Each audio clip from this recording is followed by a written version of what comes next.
Mars va commencer.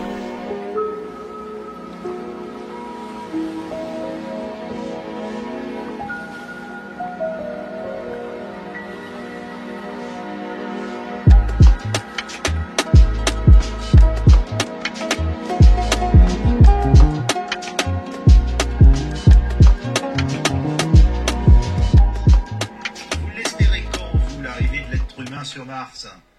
Alors on ira un jour, c'est sûr. La date est difficile à dire parce que quand j'ai été recruté comme astronaute il y a environ 35 ans, on m'avait dit que ce serait dans 30 ans. Donc j'ai peur de vous dire encore dans 30 ans. Je suis certain qu'on va y arriver un jour et ça prend plus de temps que prévu, mais on y arrivera. Pourquoi ça prend plus de temps que prévu?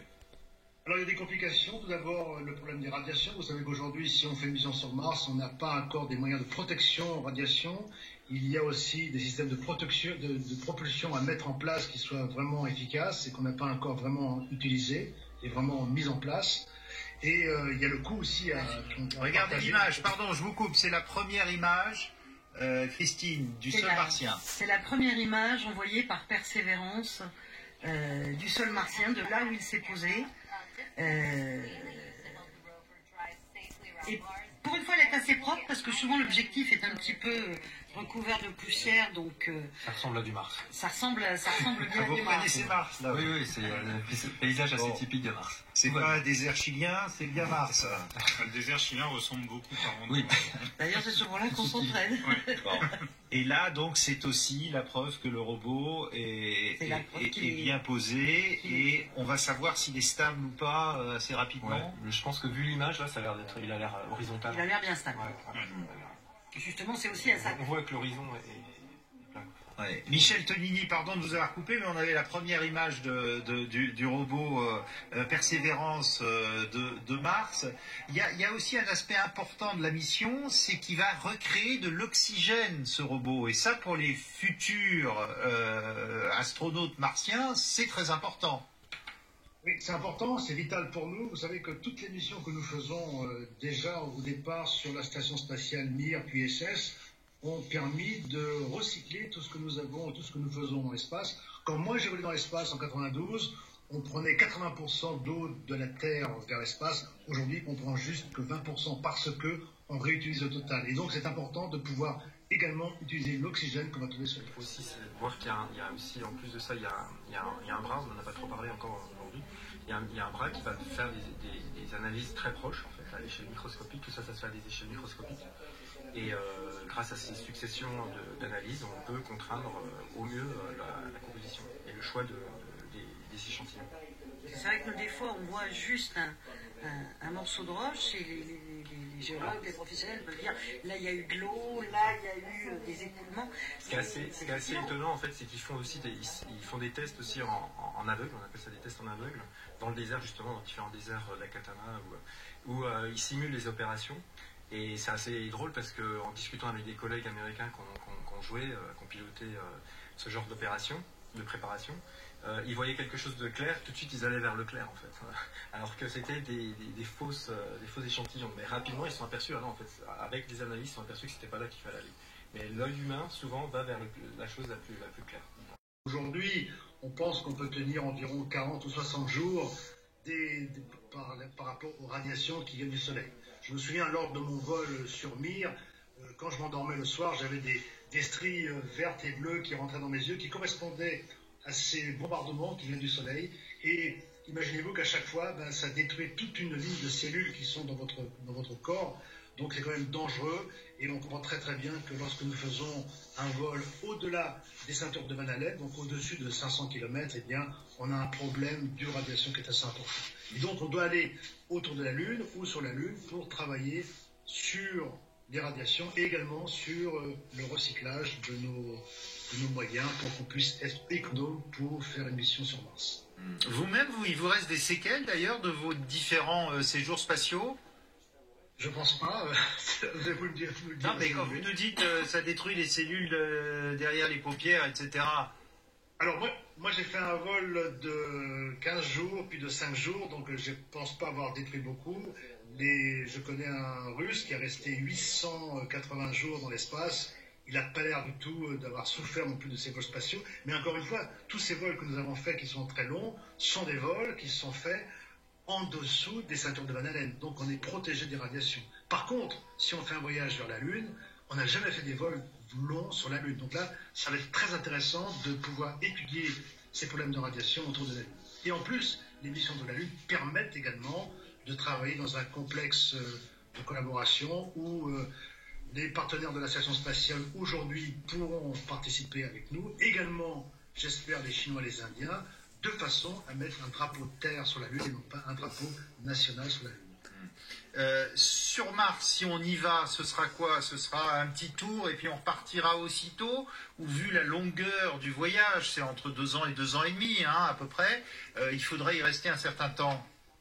Tout dépend. Si vous allez avec une propulsion classique, il faut environ 6 ou 7 mois pour y aller. C'est la même chose que la mission qu'on vient de voir, donc 6 ou 7 mois. Après, il faut rester un certain temps sur Mars pour avoir un nouveau phasage entre Mars et la Terre, de façon à rentrer avec une distance assez courte entre Mars et la Terre.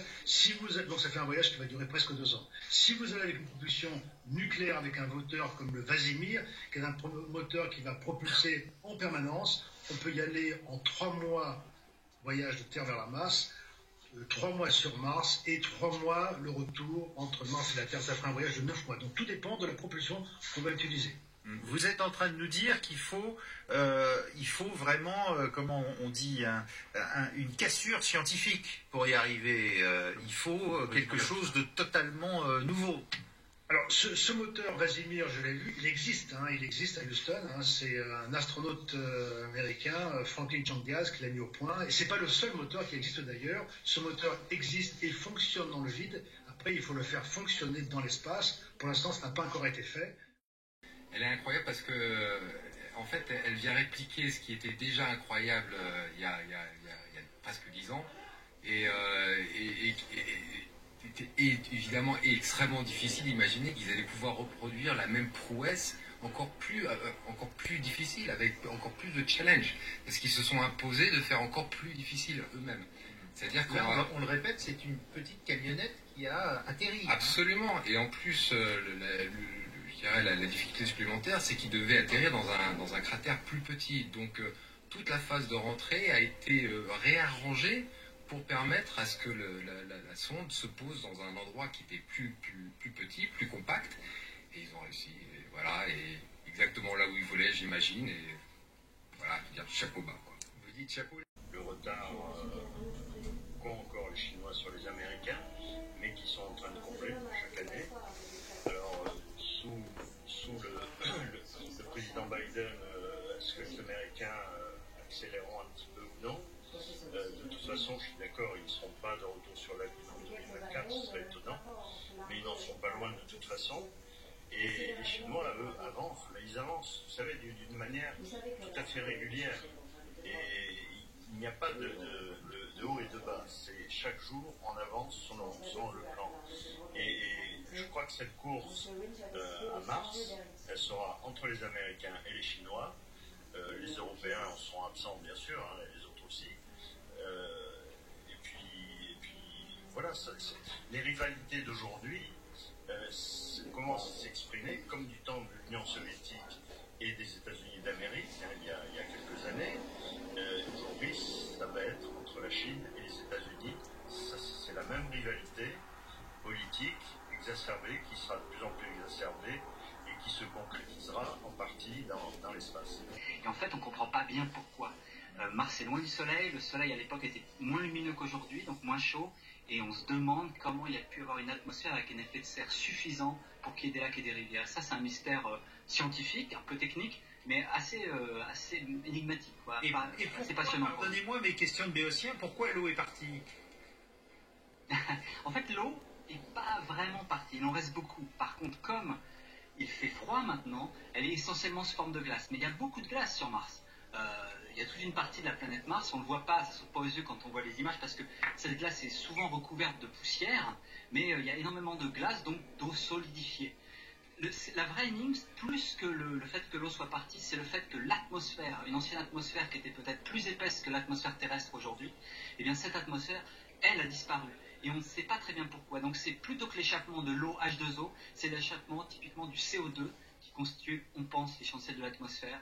Et là, on mène l'enquête, on a des missions qui l'ont fait, et Persévérance pourra contribuer en étudiant, et notamment en ramenant des échantillons précis de bulles d'air qui existaient à l'époque. On pourra comparer et essayer de ainsi mener l'enquête de ce qui s'est passé entre il y a 3-4 milliards d'années quand la planète était jeune et aujourd'hui. La nuit prochaine, la température va descendre jusqu'à moins 90 degrés. C'est un climat, vous voyez, très marqué, hyper désertique. On dit souvent dans les déserts, il fait chaud la journée, froid la nuit. Là, c'est encore plus extrême. Hyper continental, hyper désertique. L'atmosphère est fine.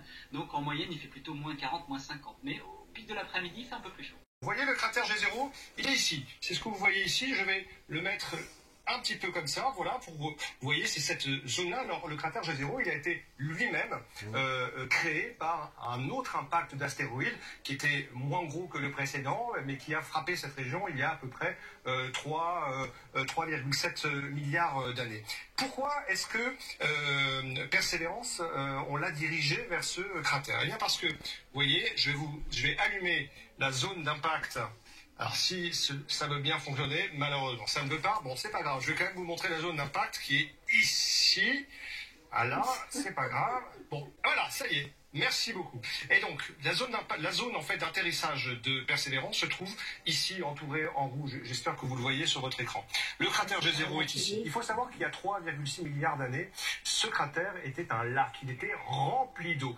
Vous allez voir de chaque côté de ce cratère, il y a, vous voyez, des sortes de circonvolutions. Eh bien, ce sont des traces, des lits de fleuves qui coulaient, puisque l'eau coulait, l'eau à l'état liquide coulait il y a 3,6 milliards d'années sur la planète Mars. Et donc, cette zone ici, le cratère G0 dans lequel a atterri Persévérance, était un grand lac de 45 km de diamètre. Et Persévérance a atterri précisément dans le delta qui alimentait en eau ce lac. Vous voyez, on a zoomé ici, vous voyez ce fleuve avec le delta, ça ressemble un peu à ce que vous pourriez voir sur Terre dans le delta du Nil, par exemple. Et toute cette zone, en fait, était remplie d'eau. L'eau a disparu.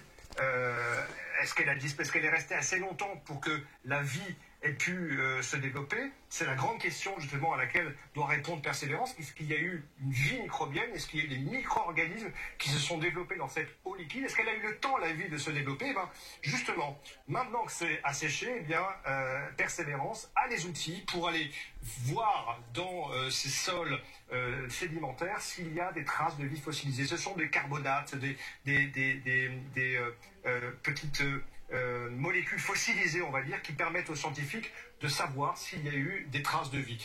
Persévérance donc a atterri dans cette zone ici, vous voyez, il ne faut pas se tromper, hein, parce que si on regarde ici, il y a quand même de l'altitude avec des reliefs relativement escarpés. Donc tout l'enjeu de l'atterrissage de Persévérance, c'était vraiment d'atterrir dans les zones plates pour ne pas risquer de ne pas pouvoir repartir. Donc Persévérance se trouve ici dans ces zones plates et dans les prochains jours, il va déployer un hélicoptère pour prouver qu'il est possible de voler sur Mars. Et ensuite, eh bien, il va faire un périple de plusieurs kilomètres, à peu près 200 mètres par jour, pour analyser ces roches et répondre à la grande question qui nous taraude: est-ce qu'il y a eu de la vie sur Mars un jour?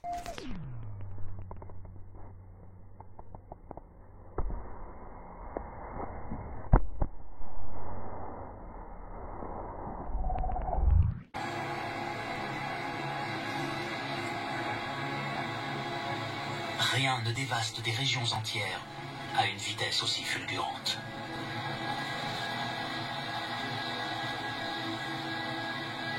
Quand les criquets n'auront plus rien à manger, ils mourront. Mais pas avant d'avoir réduit la végétation à néant.